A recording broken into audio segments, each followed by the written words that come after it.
Hello and welcome to Careers Unlocked, a podcast brought to you by the EY Foundation. If you don't already know us, the EY Foundation is an independent charity supporting young people on free school meals to access paid work experience, employability skills training and career guidance, and ultimately to further their opportunities in the world of work. We do this through a variety of programs and partnerships, and we support social entrepreneurs too. I'm Kathryn Eastwood, Director of Income and Employer Partnerships at the EY Foundation, and I'm delighted to be hosting the new season of our podcast. I can't wait to get into today's episode, but before we do that, I want to give you a bit of an overview of what's to come this series. This season, we'll be taking a more holistic look at challenges within the workplace, focusing on personal experiences, sharing advice on how to stand out in an interview, what to put in your CV, and providing guidance on how to choose the best path for you after school. We'll be releasing our usual episodes, just like this one, where we bring together a young person and an industry expert to talk about their experiences. But we're also very excited to announce our brand new mini-sodes. These mini-sodes will be short, bite-sized segments that deliver practical tips on a whole range of topics that you can use to prepare yourself for the workplace. If you have a suggestion or an idea on what you'd like to get advice on, please get in touch at communications@eyfoundation.ey.com. So, without further ado, let's get into today's episode. Today's episode is Failing Up, thinking about when we use failure as a positive. And we're delighted to be joined by Ferry Chi and Paul Crossman. So let's introduce our guests. Ferry is a young person from Manchester, currently studying for her A-levels in Geography, Government and Politics and Business Studies. Ferry is an EY Foundation Smart Futures Programme alumnus. In 2021, she completed a Business and Human Rights internship at Clifford Chance, and in 2022, attended the Oxford Summer School at the University of Oxford. Ferry is a native Mandarin Chinese speaker, First Aid Awareness certified, a British parliamentary debates participant, and a keen dancer. An absolute all-rounder if ever I did see one. And over to our next guest, Paul Crossman. Paul has held senior leadership roles within the telecoms and technology industries, with responsibility for acquisitions, business development, growth, outsourcing, and strategy. Paul is CEO of Genuine Solutions and Relove Technology, experts in the recovery, reuse, and recycling of used mobile tech. They reduce the impact that wasteful mobile technology has on the planet by providing ethical and sustainable choices for used technology. They create value for their clients and reduce e-waste. Both companies are certified B Corp, and Relove Technology is also a social enterprise. Paul is an alumnus of the EY Foundation Accelerator Programme and is supporting Relove Technology in its startup phase. So, welcome, Ferry and Paul. How are you both doing today? Very well, thank you. I'm doing very well as well, thank you. It's a delight and pleasure to be here today. Great. Well, we're so lucky to have both of you here today and really looking forward to getting into the conversation. As we said, today's episode is all about failure and thinking about how we can position failure as a positive. So I'm going to get stuck right into the questions, and I'm going to start with you, Ferry. Can you tell us a little bit about your position? So, as someone studying for their A levels, do you feel pressure to succeed in school? And if so, how do you cope with that pressure? So I think that 100% there's definitely a degree of pressure and stress. As I'm speaking right now, I've literally got, 1 week until my first A-level exam next week on Wednesday. So I'm really stressed as well. And obviously my peers and other young people in my position are also super stressed and worried. But I think that regardless of whether there are exams or not, there's always going to be a degree of pressure because especially towards the end of year 12 and the beginning of year 13, you think that chilled period is over and that new period and the stresses is getting real now. So I think that there's always going to be a degree of stress. And I think there's also a degree of, let's say, imposter syndrome and the fear that you're going to fail, you're going to not do well. What if this happens and what if that happens? And I think that personally for me, I do struggle with this one particular issue, which is academic validation. And especially for many young people in my position, it is not, it's not an unfamiliar word, an unfamiliar phrase. And I think that, there's always that concern and that worry. What if I fail this one exam? Does that mean it's the end of the world now? Does that mean I'm going to fail at life and all these different things? So I think that that's the worry and that's the concern. And I think that it definitely needs to be addressed. And I've realized it's a particular issue for me. And how do I cope with that? And there isn't one solution to it, unfortunately. But I think that there definitely are, let's say, coping strategies to help support with that. And I've realized that one way that I try and cope with it is that I try and divert my attention towards things that I'm more interested in. And I don't necessarily mean hobbies. And the reason why I say that is because I'm quite a workaholic. So I feel like that if I divert my attention completely to hobbies and thinking, no, that's not enough, I need to be focusing back on work now. So I tend to divert my attention towards my passion in terms of the law, and I want to pursue a career in the legal industry in the future. So I hope to make the most out of the opportunities, including different work experience opportunities. I make use of different networking opportunities to meet different young people who are also in similar positions to me. So I think that by diverting my attention towards other areas and not just specifically on the academic side of things, that can set a suitable foundation for me, but also give me a bit of reassurance that it's not just about the grades. And, if let's say one exam doesn't go well, it isn't completely the end of the world. But yeah, I mean, it's definitely not one solution to it. And there's definitely going to be different pressures for different people. But I think that that's just one strategy that's useful for me. Amazing. Thank you for sharing that. It sounds like one of your tactics or your coping mechanisms is to try and almost control as many variables as you can and to give yourself that Mm. reassurance. So I think what I'd be really interested to hear is, what about a time where you have failed or where you felt like you've experienced failure? How did that impact you and what did you learn from that? I mean, there's definitely been many times where I've considered myself, to be a complete failure. But I think that one example is actually quite recently where I thought I failed. And that's to do with my future career and, my future education. And it was regarding, the university pathway and the degree apprenticeship pathway. So initially, I applied for both degree apprenticeships and university. I wanted to keep my opportunities open as much as possible. And initially, from receiving a few rejections from university, I was thinking, it's time to apply for even more degree apprenticeships. And by that point, I was thinking, I'm completely set on applying for degree apprenticeships and going down that pathway. But I realized that after applying to a few, I started receiving some rejections. No matter how many interviews I did, no matter how many rounds of assessment centers I did, and that really can erode your confidence. That imposter syndrome will kick in even more. You'll start thinking, is there any point of applying to any more opportunities? What if I get another rejection? So that definitely really kicked in. And I think that from this experience, I learned that rejection is redirection and everything does happen for a reason. And I know it may sound like a cliche, but I think that from this experience, I definitely do believe in that. And the reason why I say that is because although I did get rejected initially from a few universities like Oxford, I felt like that wasn't the end of the world, since I received a university scholarship from a global law firm, and that will fund my undergraduate studies, my tuition fees, and contribute towards my living expenses throughout my undergraduate degree. So that's helped a lot. And I also received my final UCAS decision from King's College London. So that was actually one of the universities that I really wanted to go to. But because they were taking so long, I genuinely thought that I was going to get a rejection. But I think that, overall, again, rejection is redirection.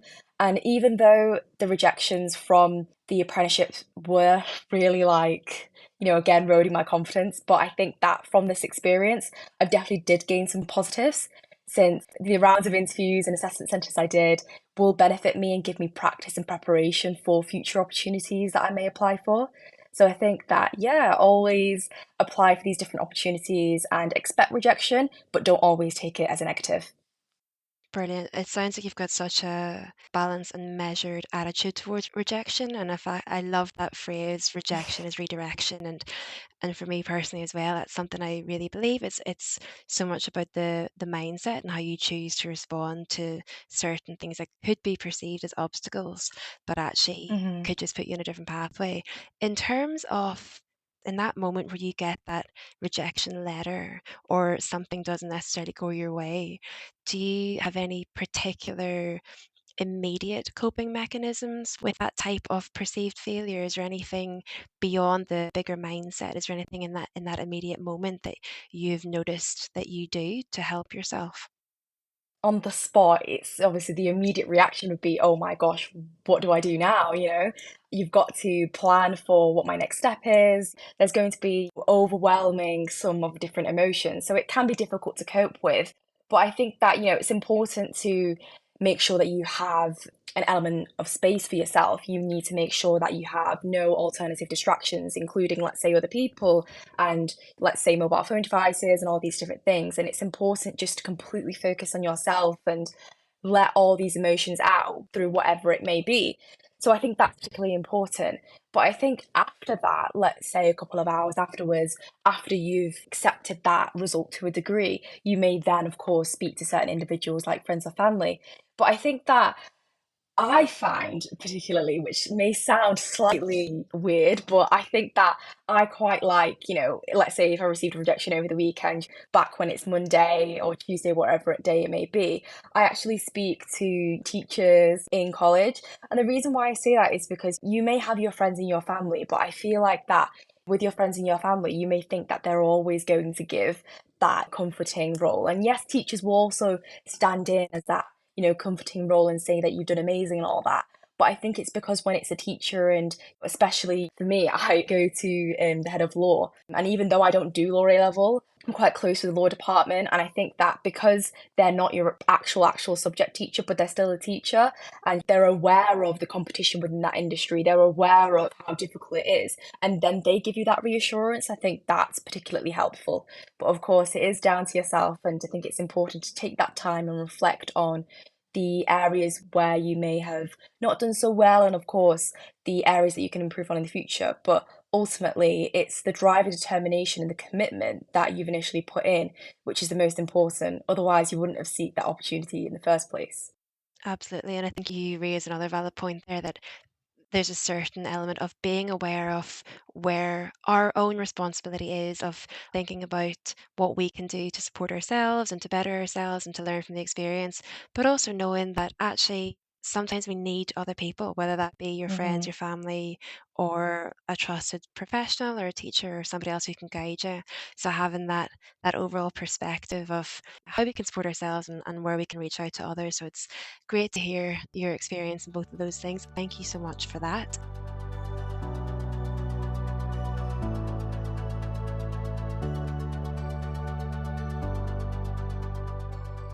Paul, I'm going to turn to you for my next question.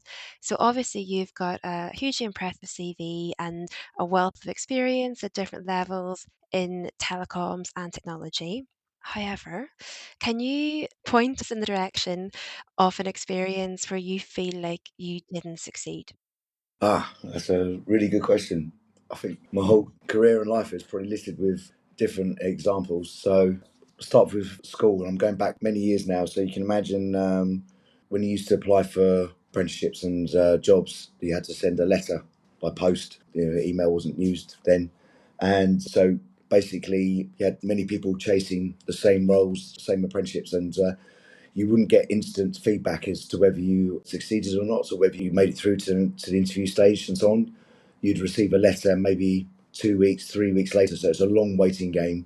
You can imagine the anticipation building up, waiting for that response to come through.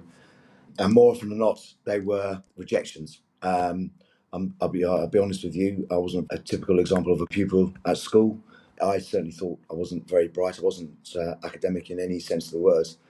So I had already resigned myself to the fact that I would be going to college rather than getting an apprenticeship because I didn't have the right qualifications. So you have to become resilient in terms of applying because each time you apply, you are getting one step closer to being hired or being placed on an apprenticeship. And the opposite of that would be you becoming so despondent that you don't actually do anything. It just becomes a self-fulfilling prophecy then, because if you don't actually do anything, if you don't take any steps towards achieving your goal, your action, you're not going to achieve it. But each step you take, regardless whether it's one step forward, two steps back, the fact that you keep taking steps, you will eventually reach your you'll reach your goal. So in terms of failure, by the time I left school, I didn't have any interviews.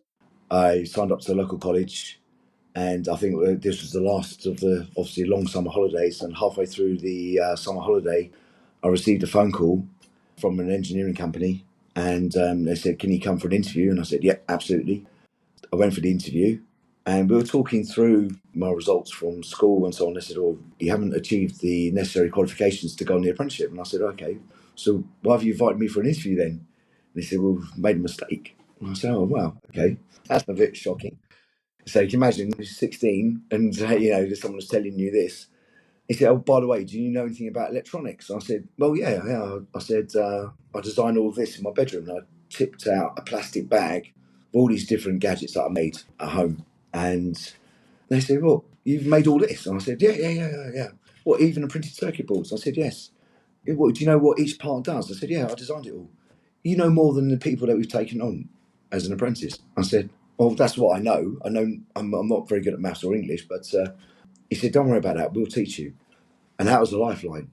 And I'll never forget that day because that was such a big door opener for me. Because when I went to college, because they signed up for a 4 year college course, which is degree standard. And I thought, I've got absolutely no chance of passing through this. But because they were in subjects that I knew and understood, and I had an amazing team of classmates, that we got through the 4 year apprenticeship and qualified as an electronic engineer at the end of it. And I look back on that, and it's basically, if I had given up at that point in the interview, but the fact that you remain positive even during that interview, even when you're hearing things that you don't want to hear, you just persevere, then you suddenly find other opportunities unlocking in front of you. And that apprenticeship, even though it was old school apprenticeship, it actually lasted 4 years. It taught me so much and prepared me so much for the future.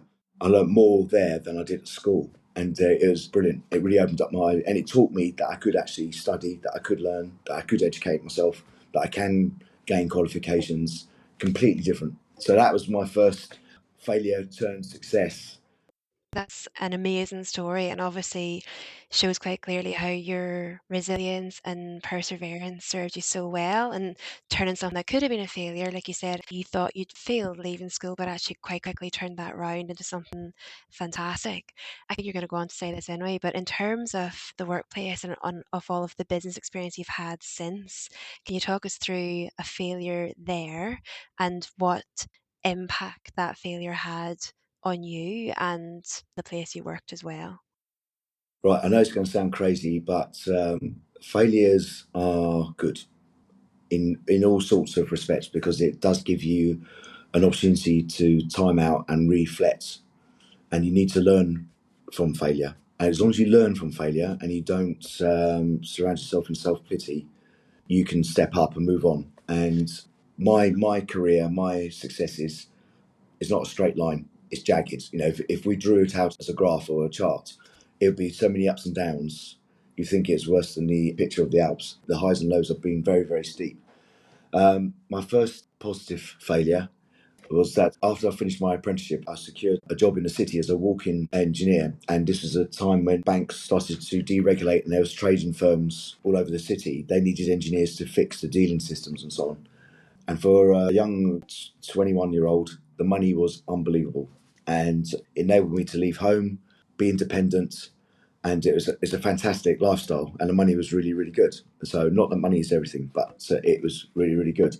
But I always harboured that I wanted my own business, and I remember started up my business part time while I was doing this role, and basically it's installing home security and vehicle security systems. And I thought, well, I'm getting too busy with my own business to do my job, so I'm going to give up my job. So I gave him my notice. My boss thought I was absolutely crazy, and I went from a really nice car to a really horrible van. And I remember I was in East London one week. It was pouring with rain. I had no money, thinking, what the hell have I done? I've swapped a really good career for my own business, and I didn't have any money to pay the rent. In fact, my landlady was brilliant because I used to bounce checks on her all the time, which was not a good thing to do, but she was really patient. But from there, I knew that in order to grow and be successful, I needed to grow my business. So at that point, when I left, I thought I failed. But taking a step back, working out how do I make this business successful? How do I make it profitable? it actually kick-started a different thinking process, and enabled me to start to grow the business. And growing that business from a bed sit to within 10 years, sort of employing 200 people, repairing mobile phones, installing car kits, installing vehicle telematics, and so on. It grew from that bed sit. And even that 10-year journey was beset with different setbacks and failures and so on.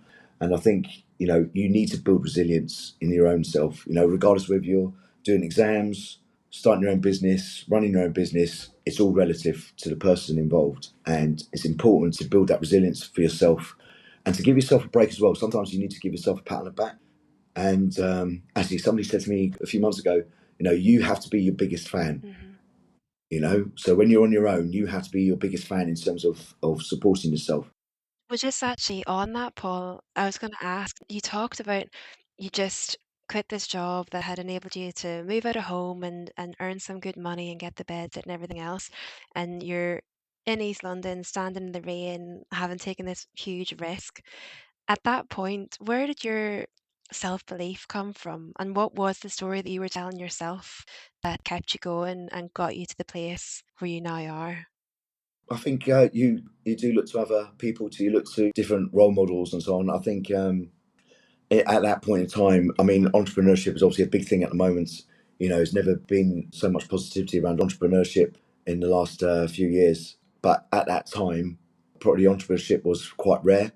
And so you looked to other people that took similar risks, and you looked at where they were and how they overcame it and so on. And you talk to people and they give you ideas and so on. Even just reading books about people succeeding in business, it just gives you ideas in terms of how you move yourself forward.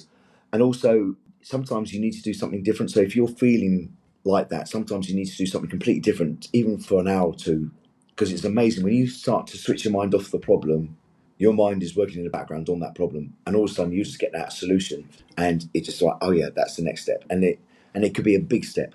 And sometimes you just need the courage in yourself to believe in yourself to take that step and make it happen. So it's hard to quantify, Mhm. but it's just finding that self belief and energy in yourself to make it happen. Do you remember any specific advice that any of those role models gave you back in the early days? Or do you remember reading anything or seeing anything in particular that stuck with you? There's one book that I read during my apprenticeship, which one of the heads of departments gave me, because he said he said whatever you do, do not become institutionalized. Do not stay here. So as soon as you can leave the business, leave. And he was the one that gave me the idea about entrepreneurship. And he gave me a book called How to Win Friends and Influence People by Dale Carnegie. That's obviously a famous book, but the wisdom and the advice in that book is fantastic, and it works today, even for people wanting to get into business development, sales, even interviewers. If you can understand what the other person wants and you're delivering that solution or you're fulfilling their need, you will have a fan for life, and it just helps you move that business forward. But I think the other important piece of advice I was given at the time was persistence as well, because so many people give up at the wrong time. You're probably closer to success than you are to failure, but people give up too soon. And that's why it's important to make sure you take a step back, weigh up all the different options around you, and work out the best way forward. And I think just talking to different people who have been in similar circumstances as you helps, because if they've found a way through it, then that advice is usually transferable to you. Absolutely. And I know we're speaking quite a lot about failure. Do you manage success in the same way that you manage failure? That's a really good question. No, it's the honest answer. I think what Ferry said earlier on about imposter syndrome is very real, and it can be with you for life. You always think, okay, when's it going to end? Who's going to take this away from me? But there's ways of obviously dealing with that as well. You do need to believe in yourself, and you think as you get older that gets easier. In fact, if anything, it probably gets harder, because when you're younger, you've got nothing to lose, and it's probably something that young people don't get told enough, because you have got nothing to lose. You can always start again, and as you get older, you start to think, well, can I start again? But when you look at really famous entrepreneurs, most of them didn't hit success until their early years. I know you've got fabulous examples of unicorns and perceived overnight successes, but they're not usually overnight successes. They've usually worked really hard for a long time to get to that point. And I think there's also something around the fact that we do just keep shifting the bar for ourselves. Yeah. And as soon as we get to a certain point that we've been working towards, I don't think that we often take enough time to sit in that moment and realize and reflect on what it is that we've achieved, but you're just always then thinking of the next target or the next deadline or the next big thing that you want to achieve. So there is that danger of almost constantly being in that rotational cycle of thinking you're not quite there, you're not quite good enough. So for me, there's an element of self reflection, and they talk about thinking back to often, where you are now is where you wished you were 5 years ago, and like something that you said earlier as well, Paul, like giving yourself a bit of grace and not being so hard on yourself all the time.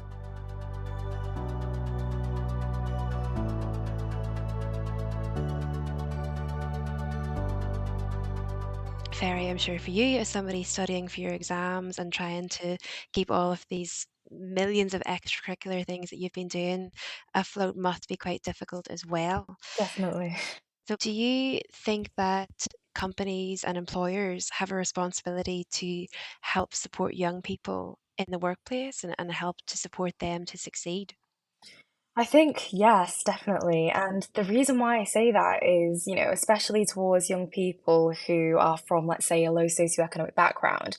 And I think I can particularly relate to that since I am a first generation university student and I've received minimal guidance into how university is going to work, how these different professional industries are going to work. So I think that considering these firms and different companies are committed to diversity inclusion nowadays, I think it's important that these firms are committed to enhancing the awareness of young people and providing them with that knowledge of how to get into the industries, of how to build upon their existing portfolio and how to provide them with those skills to actually get their foot into the door.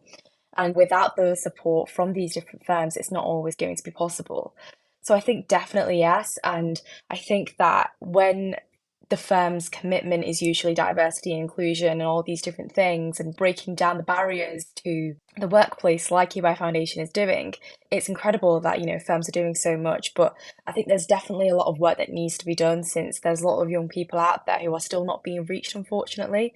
But as I said before, young people need that, and at least firms are actually spotting that young people are seeking out those opportunities and they are willing to provide them. Absolutely, I couldn't agree more. And I think, as you very much know, a lot of what we do at the EY Foundation is to break down those barriers and help with access and help with the experience. Hmm. But that's just the very start of the journey. Hmm. And it's ensuring that once young people are into these companies, that they feel fully supported to be their whole selves, to develop, to learn, to grow, and to be part of that organization. So yeah, totally in agreement with you. But thinking to the more practical side of it, are there certain things that you would like to see these companies do to provide that support on a really tangible basis? So I think there's a broad range of issues and a broad range of things that young people would like firms to focus on. But I think that personally, reflecting on my own experience, I think that one thing that I particularly struggled on was actually initially communicating with these companies.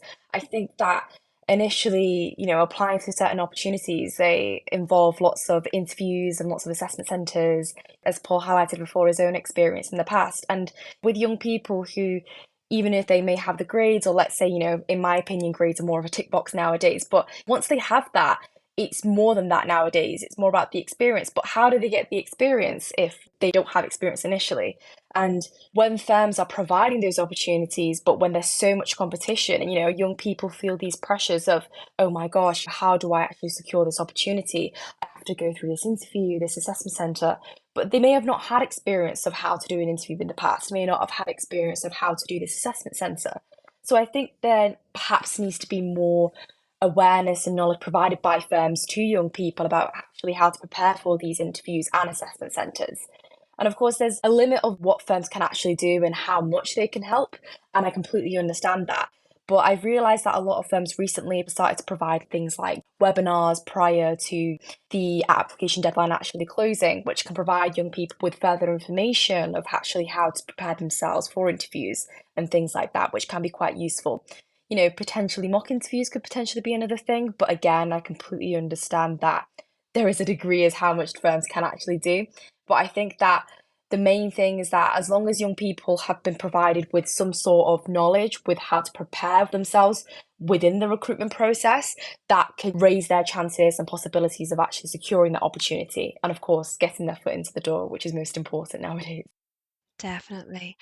And something that Paul touched upon earlier was the idea of having role models and seeing people succeed that really helped with that vision and that drive. Ferry, is there anybody that you have, either famous or well known or not, as a role model that you use as a bit of a guidance when it comes to dealing with failure and to thinking about success in a different way? Or similarly, are there any books that you've read that really helped you? My mum, I consider her as quite a big role model, and I've kept this more towards myself, and I think it's important, I think, to share that as well. I'm actually a young carer for my brother who is autistic, and I think that there needs to be a lot of emphasis on how to provide opportunities for young carers like myself within different industries. And I see my mum as a particular role model since, of course, it is a particular struggle, and myself being a young carer, it's taking care of someone who needs that support. It is difficult, but I think that considering seeing my mum trying so hard and providing so much for us, I think that the skills and, the resilience that she's developed has inspired me to make sure that I'm also a reflection upon that. And I'm making sure that I'm also providing that and enhancing my own personal portfolio. But it's not only that, it's that considering I've developed so much resilience from these different experiences that I've had, is to also reflect that and provide that to other young people who are also young carers, who are also in similar positions to me. And I think that this is more again more of a general thing, but not any particular individual. But I think that making use of LinkedIn is a particular important thing to me. I've seen so many individuals who are a part of people who are like me, who are young carers, who are also individuals from a low socioeconomic background, and been able to gain top positions within the legal industry. And seeing so much success from peers and individuals like platforms on LinkedIn, it is truly inspiring and it does motivate you to a large extent. So I think that's the role models for me. Well, thank you so much for sharing that. We really appreciate it. And I think it's so important that we said at the beginning of this episode, this whole series, we want to be more holistic and think about all things on the professional side, but also the personal resilience and the skills and how those two things are so unbelievably intertwined that Hmm. we're all reflections of our entire surroundings. So Hmm. really appreciate that you shared that, and your mum does sound like an amazing role model. So thank you for that. And Paul, you did kind of touch upon this earlier, but I'm gonna ask you again. Specifically, what advice would you give to a young person entering the workplace on dealing with the pressure of expectations? Oh, is that expectations on themselves or from their potential workplace? Well, I think that's a really good clarification because surely it has to be both, doesn't it? Yeah. So let's deal with both sides. So I think expectations in yourself, I think preparation is key. So if you can answer the question, have I done my best honestly, then you deserve to take a breath and to be proud of what you've achieved.